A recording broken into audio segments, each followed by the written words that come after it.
Welcome to the Gottesdienst crowd, where we foster confessional integrity, liturgical preservation, and preaching that doesn't stink. We believe that the historic liturgy of the divine service is more than mere cobwebs of antiquity, but it is a true treasure of the Church, to be dusted off and brought down from her attic to be enjoyed. So let's get dusting. Welcome back to the Gottesdienst crowd. This is Jason Braaten. Today we have back with us Dave Petersen. Welcome back, Dave. Thank you. We are taking a look at the Gospel reading for the Great Vigil of Easter. It's from Matthew chapter 28, verses 1 to 7. I'll read that in the ESV. Now after the Sabbath, toward the dawn of the first day of the week, Mary Magdalene and the other Mary went to see the tomb. And behold, there was a great earthquake, for an angel of the Lord descended from heaven and came and rolled back the stone and sat on it. His appearance was like lightning, and his clothing white as snow. And for fear of him, the guards trembled and became like dead men. But the angel said to the women, "Do not be afraid, for I know that you seek Jesus who was crucified. He is not here, for he has risen, as he said. Come and see the place where he lay. Then go quickly and tell his disciples that he has risen from the dead, and behold, he is going before you to Galilee. There you will see him. See, I have told you." So they departed quickly from the tomb, with fear and great joy, and ran to tell his disciples. And behold, Jesus met them and said, "Greetings." And they came up and took hold of his feet and worshipped him. Then Jesus said to them, "Do not be afraid. Go and tell my brothers to go to Galilee, and there they will see me." Okay, so set the scene here in terms of what they've just come out of and perhaps what they're leading into. Well, it's sort of obscure, but on Friday, Jesus died on the cross. Set the scene. I mean, that's the scene. Okay. By the way, you read through verse 10, and the pericope, I think it's supposed to end at 7, but I'm going to expand it to 10, so I'm glad you read it. Okay. But there was one translation thing there, 2 actually, but one I wasn't expecting because of verse 9. That the ESV translates that as greetings. That's awful. Yeah. So, I mean, this is kaireta. It should be rejoice. Yeah. And I mean, that's pretty significant. So that's a bad translation. The other place. Greetings. Greetings, earthlings. Really? Okay, so there's that. The other thing, and the New King James also does this, in the angel, they translate this perfect participle in the past tense. You seek Jesus who was crucified. And I know I harp on this all the time, but the perfect tense, almost without exception, in the New Testament should be translated as a present in English, right? This is the crucified one, right? This is the same thing, like it is written. We don't translate that it was written. Mm-hmm. The perfect tense, right, is it has an ongoing. So this should be, he's the crucified one, the one who is crucified. Not that he's currently being crucified, but that this is his obviously defining characteristic and the like. So there's the translation things. Context, I was just teasing you, sorry, I couldn't resist. I was actually hoping he'll ask me for the context. I have prepared for that joke. If you go back to chapter 27, verse 56, right after the centurion stabs Jesus, and then the rich man from Arimathea named Joseph, who himself had also become a disciple of Jesus. Wait a minute. Is this what I want? Oh, well, that's the whole thing. Oh, yeah, it is, but it's down later. So there you get the guards being set. Only Matthew has that account. They ask for a guard. And then in verse 61, rather, is where I wanted to get, we have Mary Magdalene was there, and the other Mary sitting. That's not it. I got the wrong verse. Oh, it's 50. Where is it? 56 is where it is. Found it. Many women followed Jesus from Galilee, ministering to him, were there looking on from afar, among whom were Mary Magdalene, Mary, the mother of James and Joseph, and the mother of Zebedee's sons. Mm-hmm. So here, contextually, these are the two Marys. Mary Magdalene, we know who she is, but then we have Mary, the mother of James and Joseph. So who's that? Well, that's the other Mary. So the same women that are watching from afar are those who come to look at the tomb. Mm-hmm. mother of James and Joseph could, of course, be Mary, the mother of our Lord. And I think that's the most kind of reasonable thing to expect. But yeah, but they would have said that. They would have called him Mary, the mother of Jesus. Yeah. They would have, yeah, probably. I mean, Matthew doesn't have the behold your mother thing, right? That's John. Yeah. Correct. So, I mean, we do know Mary is at the cross, but okay. So you don't think that the two, Mary Magdalene and the other Mary, you don't think it's Mary, the mother of Jesus? I don't. I think I think Matthew would have said, and Mary, the mother of Jesus. I mean, the only reason he maybe wouldn't have is because you just had this exchange about behold your mother, behold your son. Mm-hmm. But then it seems like he should have said Mary, the new mother of John. But right. Yeah, I don't know. That's the context. I don't know who it is. I think traditionally it is usually been held to be Mary, the mother of Jesus. But well, who am I to speak against tradition? Yeah, I mean, who knows?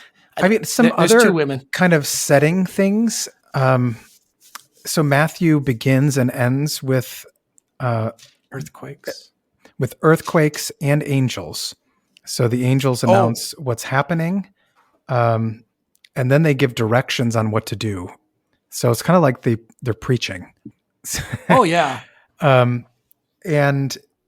then by begin, you mean, are you talking about the birth stuff, or do you mean the birth? Okay. Well, I mean, because they also do show up, of course, ministering to Jesus in Gethsemane. So the passion kind of begins with angels too. Yeah. Well, and so the passion, so the guards in the resurrection account, and the guards or the soldiers in the passion narrative, right? So they both witness an earthquake. They're both seized by fear. Only the guards at the tomb don't confess and believe, and they become as dead men. Right. That's a rich little bit. It is. And I was surprised that Gibbs doesn't go into this, but those guards are not Roman guards. They're Jewish guards, and they are the temple guards. Yeah. So, right. There's no other guard, right? They're an occupied country. They're not allowed to have soldiers. And so, right, you have this sort of cooperation in the trial of Jesus, and then between Rome and the Jews. And then you have this kind of cooperation in the cover up, or at least they try to get, because they go to Pilate and ask for a guard, which of course is also rich, because it's like they take more stock in Jesus' prediction of the resurrection than the disciples did. Right. But I don't know. But Pilate's like, I'm done with this, right? You have a guard, send the temple guard. So the temple guard is struck dead, even as the temple curtain, right? The divisions their job was to enforce the temple divisions, which are being destroyed. Yeah. And they have nothing left to say. Whereas the Roman guards are actually capable of being converted, right? This doesn't pop up on our text, but silver comes back in verses 11 and following. So the chief priests and the elders, they offer silver to the soldiers to deceive the people, to say that the disciples came and stole them away. And that's good. And appears before that, obviously, with Judas, who is to by deception betray. So you have this like linking of silver with deception. Does it use the word silver? Because the New King James just says money. Yeah, it's silver. Agrurion. Aguria, that means silver. Oh, my lexicon says silver coins or money. Okay. I mean, that's why I'm pretty sure isn't the periodic tables AG for silver because of Agrurion? You know, I usually think about the periodic table a lot, but I haven't been recently. Sorry. I have no idea. Homeschool. I know Fe is iron. That's it. And O is oxygen. And H is hydrogen. Yeah, I guess I know 3 of them. Okay. I don't know. Is that the normal word? I don't know the word for silver in Greek. It seems I would have, when I see that word, I think it means money. Okay. Agurion. But I like the connection. That's good. I'll take it. Okay. Certainly, whether it's, I mean, it's legit. it's a legit point. They bribed Judas. They bribed these guards. Mm-hmm. Yeah, that's a good connection.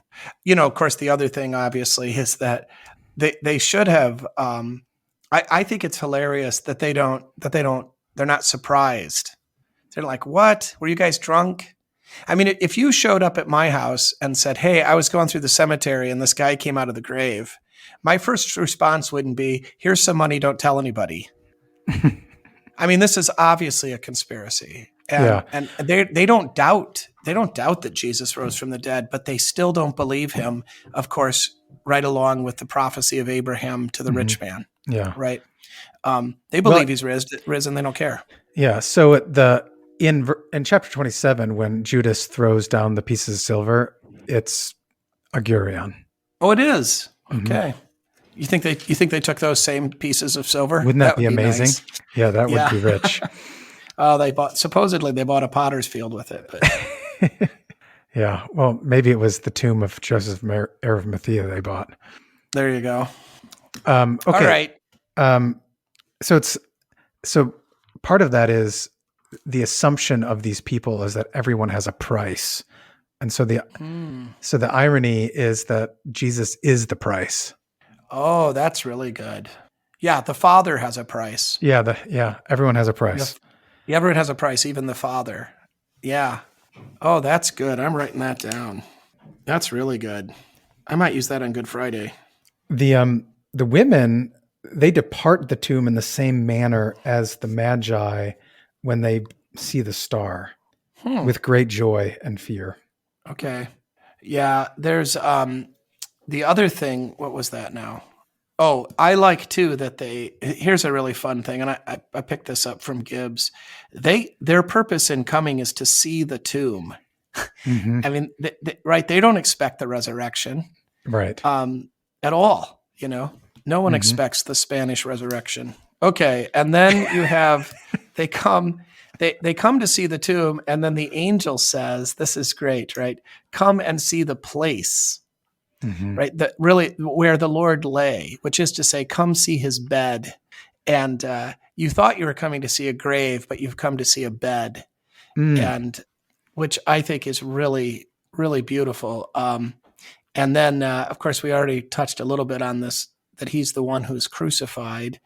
But another thing so the angel, Gibbs brought up another thing that sort of related to this Magi connection, right? These angels at the beginning and then this angel here. This is the first time, at least in Matthew's gospel, maybe ever in the Bible, when an angel, other than the book of Revelation, actually does something more than speak.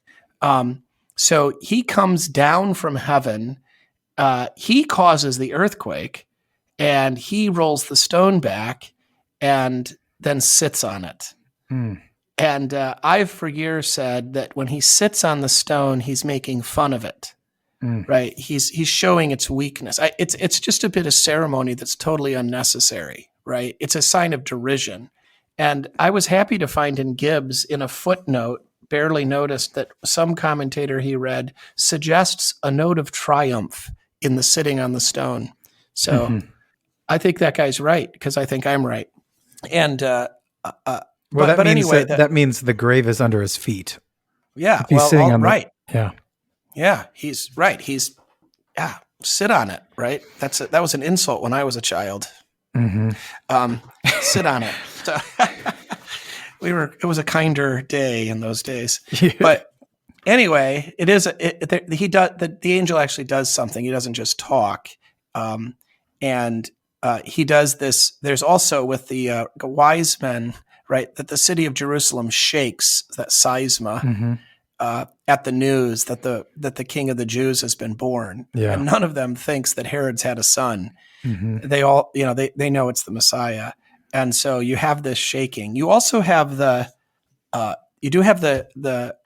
earthquake modified with the word great. So there was an earthquake at the crucifixion, and that earthquake was a sign of God's wrath. But this earthquake is opening up the tomb, right? To show. Well, it opened up the other tombs too. Well, that's right. That's right. It did. So I was going to read. I'm going to do this real quick. The So the Book of Concord doesn't say much about the resurrection. There's no citation or reference in the Book of Concord to these passages, Matthew 28, 1 through 10, nor Mark 16, 1 to 8, so the Easter Sunday Gospel. Mm-hmm. And, the resurrection just really isn't a dominant thing. But Scare's Christology volume from the Confessional Lutheran Dogmatics has a whole chapter on the resurrection that is really excellent. Mm-hmm. And I want to read just a couple of things that he says in here. You could read the whole chapter, but I won't do that. But one of the things he pointed out that you reminded me of was the resurrection on the crucifixion, or at the crucifixion, that they come into the holy city. He doesn't talk about them, but he makes this remark about the other resurrections before that. So I have some friends. Well, this is where you get the idea of the wandering Jew, right? That Lazarus was raised from the dead, but he's not a Christian. And because he was raised from the dead, he's still alive and he's wandering the earth and he's sort of hopeless and sad, right? So I know that's a great way to take the resurrection of Lazarus. But anyway, I've had Christian, pastor friends that have speculated that maybe like Lazarus was actually assumed into heaven, because if he was raised from the dead, like, where is he? And certainly God wouldn't bring him out of heaven and then make him die again. Mm-hmm. And I don't know. It's an interesting idea, and I never had an answer to it, but Scare does. So he writes that those whom Jesus raised from the dead were resuscitated but not glorified, as he was in his resurrection. They did not see in their resurrection what Paul calls the spiritual body. Mm-hmm. Now, in fairness, Scare, that's just an assertion, no proof, but that's what he says. That's fine with me.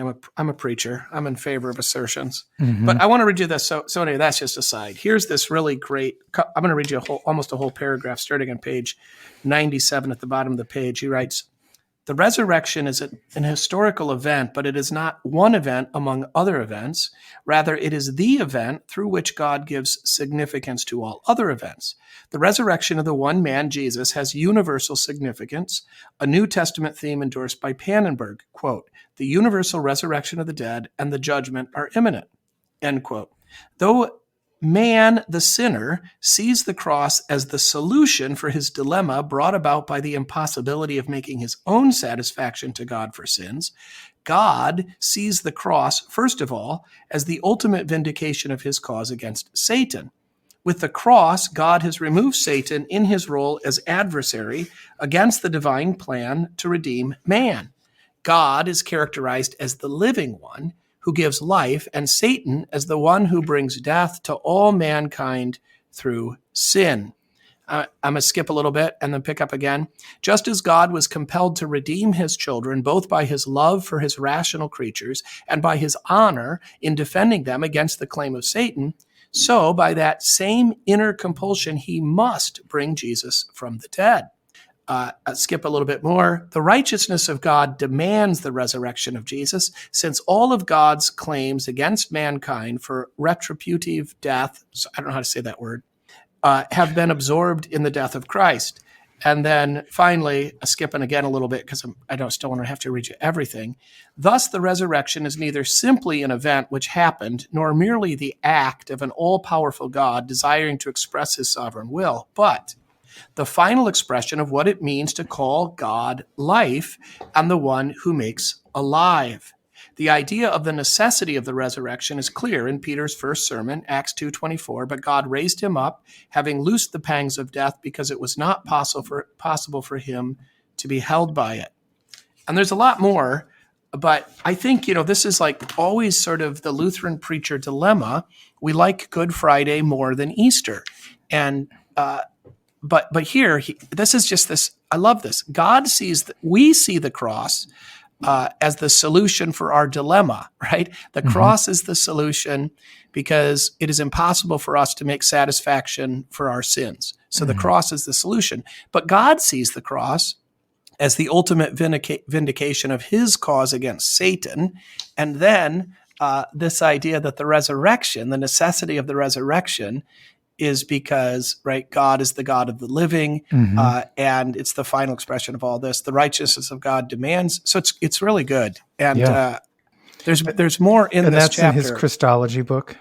Christology book. So there's a lot in that chapter that's very preachable. And I think, especially if you're kind of like struggling in terms of what do I preach at a doctrinal level about the resurrection, or why is the resurrection not just a kind of anticlimactic event, which I think sometimes in Lutheran preaching, it seems like it is. Yeah. It was finished on Good Friday, so it's finished. It's over. Why are we? Who cares? It doesn't even matter if he rises from the dead. I mean, God forbid anybody would say that. But I think in some sense it almost has that idea. Well, I mean, is that in some way a reaction to a kind of modern discomfort with the crucifixion within Lutheran churches? Yeah, probably. Yeah. I mean, even the discomfort with crucifixes, right? Yeah. I mean, this whole idea that, I mean, I used to always write, Jesus lives means Jesus died. Right. Right. I mean, that's the point of it. But I think you're right. There is a kind of, in some places, a kind of modern we have people that won't come to church on Good Friday because it's too sad, that kind of thing. Yeah. But that being said, right, the resurrection is not a minor detail or an anticlimactic event or an optional possibility or simply a ceremony to demonstrate that, God's accepted the sacrifice. It's actually a part of who Jesus is according to his divine nature. So the confessions, and Scare did bring this up. I didn't start with Scare. I started with the confessions, but Scare brought it up. The confessions are mainly, when it comes to the resurrection, they're mainly concerned with the human nature of Christ and the resurrection, because the main opponent is the Calvinists who believe that his human body is transferred to the right hand of God in some locale and stuck there, right? So that's the main concern.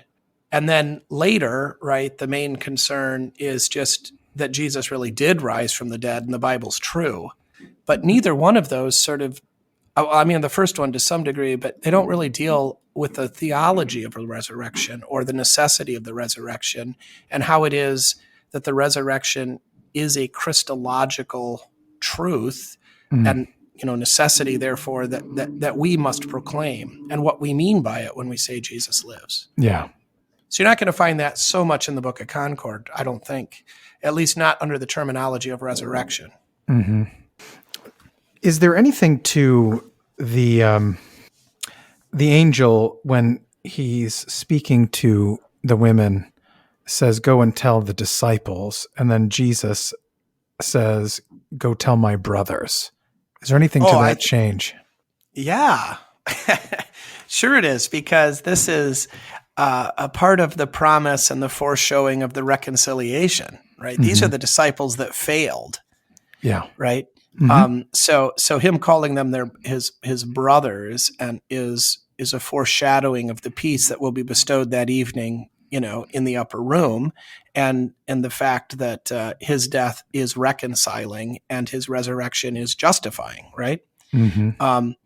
And I don't know. I mean, I guess the angel could have said, "Go tell his brothers." I wonder if that would have been confusing if they would have thought, "Do you mean, James?"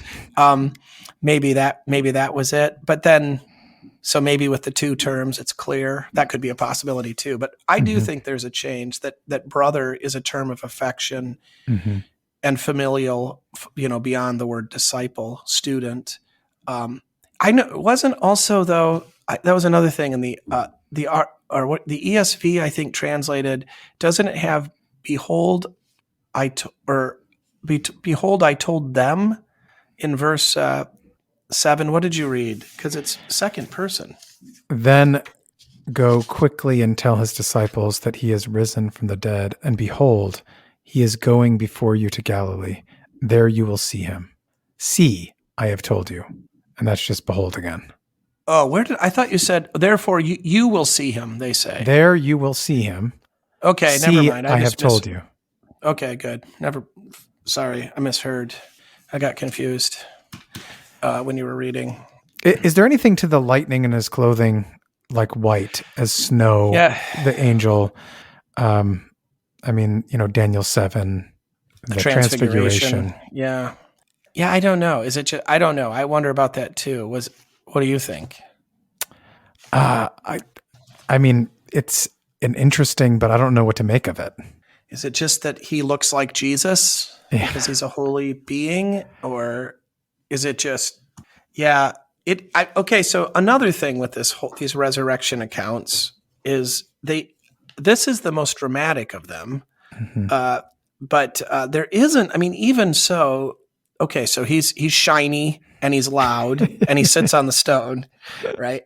But, it's not quite even as showy as the Gloria in Excelsis, where they all start, singing together to the shepherds. Right. I mean, it is kind of mundane and quiet. No trumpets. I mean, okay, you have an earthquake, but right, it seems kind of understated. Yeah. So to build on that, it's going to take me a second to get there, but none of the resurrection accounts actually record the actual resurrection, right? of Jesus coming out of the tomb, waking up. Yeah. And so is there anything to, so throughout the resurrection accounts, you have either the disciples or the women, they have certain expectations and they're confronted with something unexpected.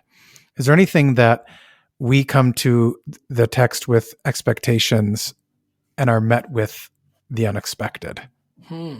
Or are we just not surprised anymore?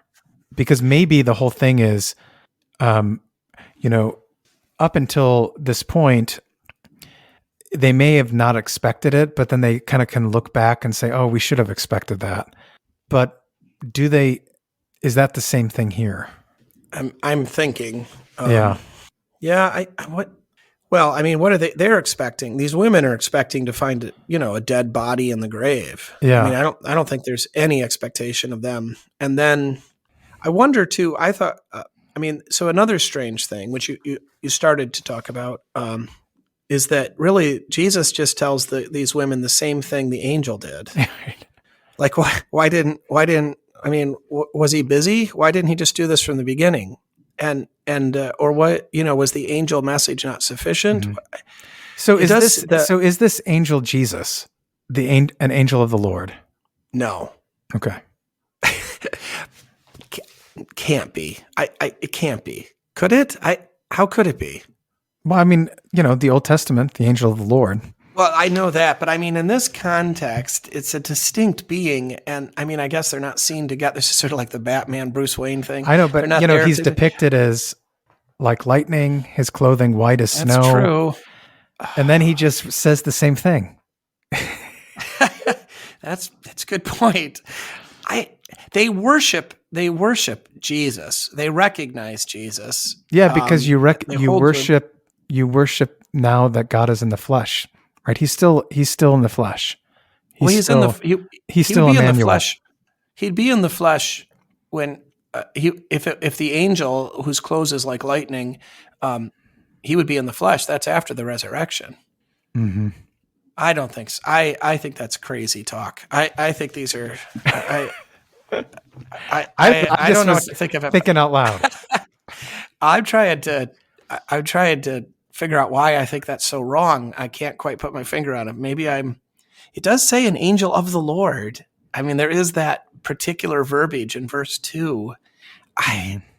It seems like this is very distinct. He's talking about, let's see, do not be afraid, for I know that you seek Jesus, the crucified one. He's not here. Talking about in third person, he is risen. He says he's not here. So there you go. So if he said he's not here, but he is there, and it's me, that seems like good evidence. It's not him. It's a separate, it's created angel.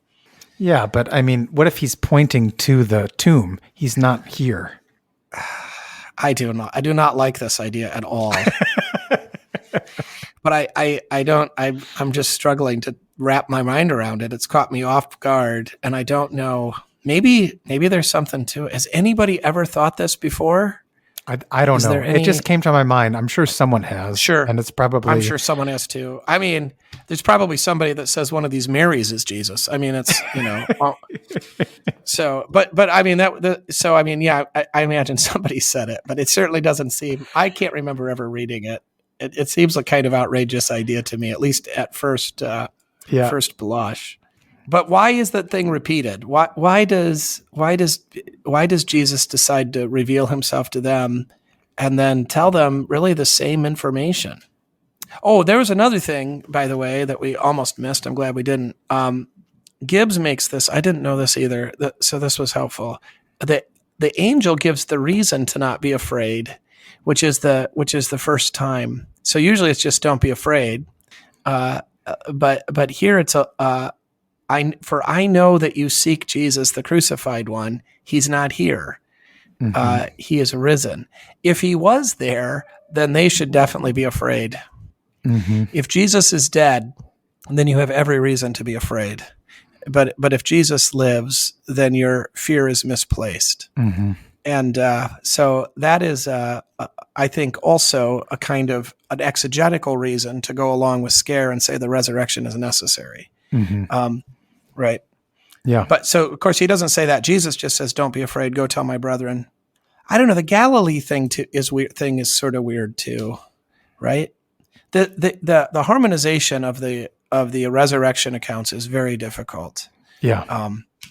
Necessary, but difficult, because of course he tells that these women are sent. Go tell them to go to Galilee, and they'll see me. And then But And then we they see all him right know away. they're going to see it right away. James, yeah, I mean, And so in fact, maybe they were already seeing him and they just didn't know it because he's the angel of the Lord. there you go. Well, and Mary Magdalene's going to come back a second time. Yeah. And look again, right? And think he's a gardener. She doesn't think he's an angel. That little gardener detail is also delicious. Yeah. I love that. Of all the things, I mean, it's such a beautiful. It's such a reasonable mistake to think he's a gardener, Mhm. right? She doesn't think maybe he's a maintenance man. Maybe he's a trash collector. Maybe he's a homeless guy. No, of course, a gardener is reasonable. Mhm. An angel would kind of be reasonable too. So, but anyway. All right. So what do you focus on here? I think I'm going after that. Well, this is the Easter Vigil. That we didn't talk about that, but the context of this, it is so difficult to preach on the Easter Vigil and then come back in the morning and preach on Mark 16. I mean, at one of these services, I think I'm going to take large parts of that scare thing I read. Yeah. I think that's just really helpful and good. I've read it before. I had it all underlined, but for some reason this year it really kind of struck me. Maybe this thing about the reason to not be afraid is that Jesus is risen, and so to sort of tie those two things together, I've spent a lot of time before, talking about his, this angel sitting on the derision for the grave, right? That is expressed here, which goes along with the, "O death, where is thy sting?" kind of thing. Yeah. I've always, not always, but I have often tried to juxtapose Jesus resting and his enemies fretting. Yeah. If there were any time for the adversaries of our Lord to be at rest, this would be the time. But even then, they're not. Yeah, with the guards. And, and the guards being dead, that's nice. Mm-hmm. You can do that whole thing about the temple divisions being removed, and they can't keep us out. Mm-hmm. The unbelievers are like they're dead, but Jesus lives. Yeah. I don't know. There's a ton here. It's just, it is also, you're tired. It's late. You've been there at church a long time. I think the vigil. Do you ever connect a bunch of the other texts read? No. How many texts do you read? We're wimps. We only read the 4 minimum prophecies, and there's no epistle. I don't. It's funny. I never noticed that before, but this year as I was prepping, I thought, wow, because I was kind of thinking I don't want to preach on Matthew 28 again, and so I was like, oh, maybe I'll read on the epistle. It's probably 1 Corinthians 15, and then I'm like, I don't know. It isn't, because there isn't one, and so there's no epistle, but. I haven't. I a lot of times don't preach on the Easter Vigil. Somebody else does. So I haven't preached on the Easter Vigil actually that many times. And those guys usually do preach on one of the, it seems like they usually do pick one of those prophecies. And then, the sermon takes as long as the prophecies did. So that is, I mean, seriously, that is a kind of issue that if you preach on one of those prophecies, which is beautiful, but it does take some time to then really explain things. So I don't know. Trying to hit the right note is interesting and not easy, but what is the sort of liturgical context that would color this sermon? Or what is the coloring from the liturgical context for a Easter Vigil sermon, would you say? I mean, that's why I just always talk about rest. Rest. Okay, so that's just because it's Saturday, basically. It's Saturday. He's resting in the tomb. Well, he's done resting in the tomb. The vigil. That's why I guess that's why I'm. I mean, he's just coming out of rest. Yeah, he's just coming out of rest. Okay, well, it's a great thing. You can do it. It's fine. That's not though. I don't think but it doesn't seem to me like liturgically, like the words throughout the deal they're exuberant joy texts, right? They're life texts. They're restoration texts. The three young men in the fiery furnace, and what are the other ones? Yeah, but I mean, the point is that even though we're resting, he's at work. Okay, I see. Okay. I feel obligated to be very praisey, I guess. Exuberant, joyful. Maybe that's wrong. Maybe I need to be, it's dark. Because at that point, right, the paraments have changed. The trumpets are playing. I mean, the music's loud. We've had this, "Come ye faithful, raise the strain." Oh, I love that's my favorite. So it feels emotionally at this, exuberant, joyful thing, which is hard to capture in a sermon. I think a rest, I think, would be easier. And I think, it's dark out. I mean, it's nighttime. We are tired by that point. So maybe you're onto something. Did you ever use the Chrysostom sermon? Yeah. I've done that. Yeah. That's fun. I mean, that fits pretty nice. Obviously it's not textual to this text. Yeah. I mean, which is okay, I think. I mean, it kind of is. I mean, once in a while, in terms of the rejoice. Okay. You could say greetings. Come ye faithful, raise the greetings. Come ye faithful, say hello. There you go. Greetings. That is just awful. Yeah. I couldn't believe it when you read it. I was like, what? Anyway. Yeah. What about, how much do you have your Easter Sunday sermon in mind? How different are the two? Usually different. Yeah, the question was degree of difference. Yeah. Well, it's longer on Easter morning. Yeah, I think that's fair. I really try to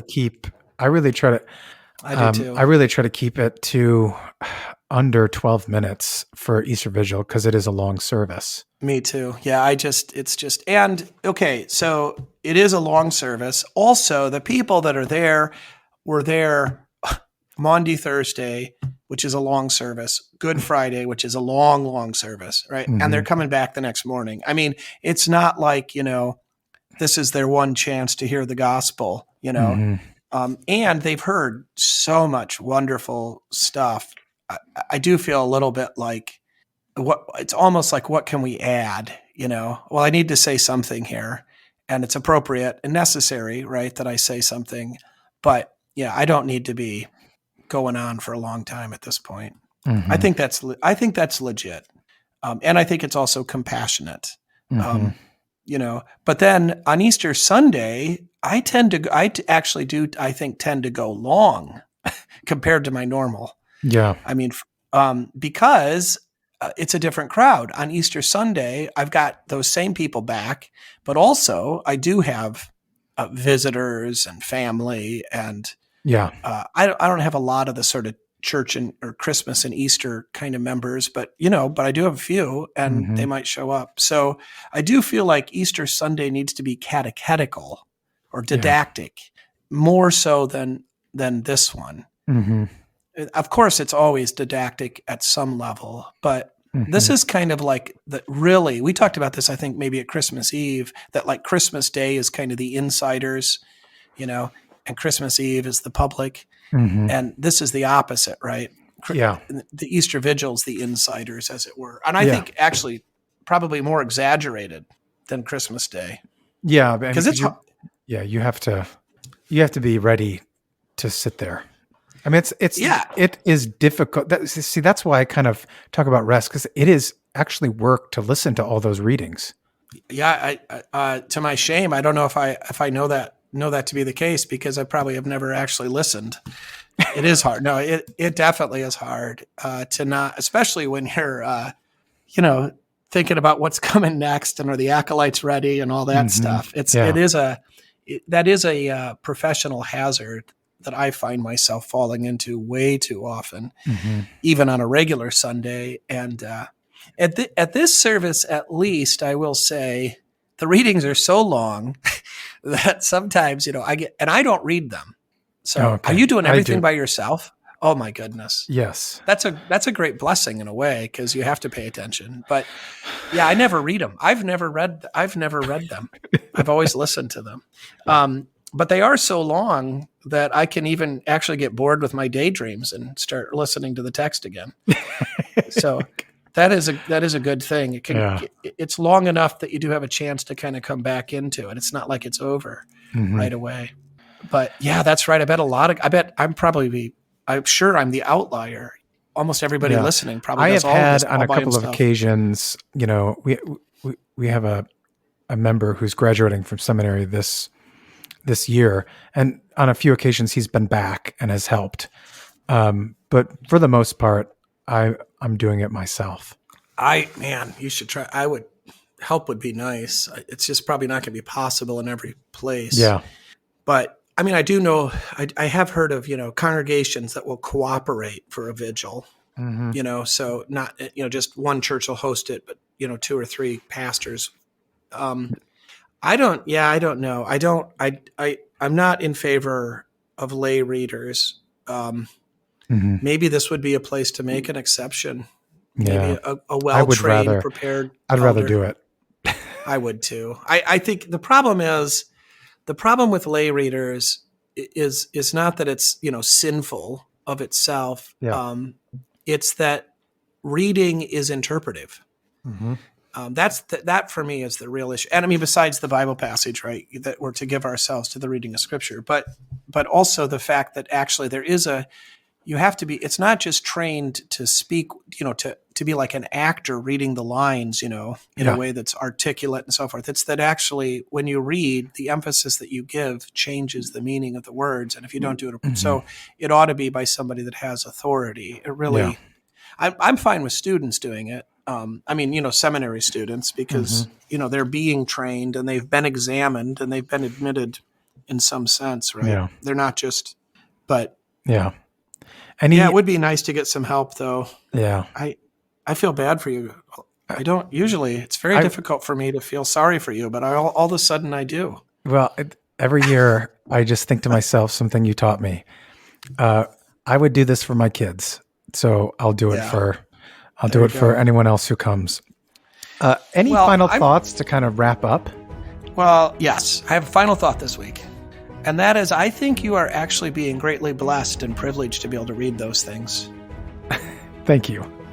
Even though it's hard and tiring, because you do get to, when you are the reader, you do experience it often in a deeper way. Yeah. So there, I'm done feeling sorry for you. Great. All right. All right. Thanks, Jason. Talk to you later.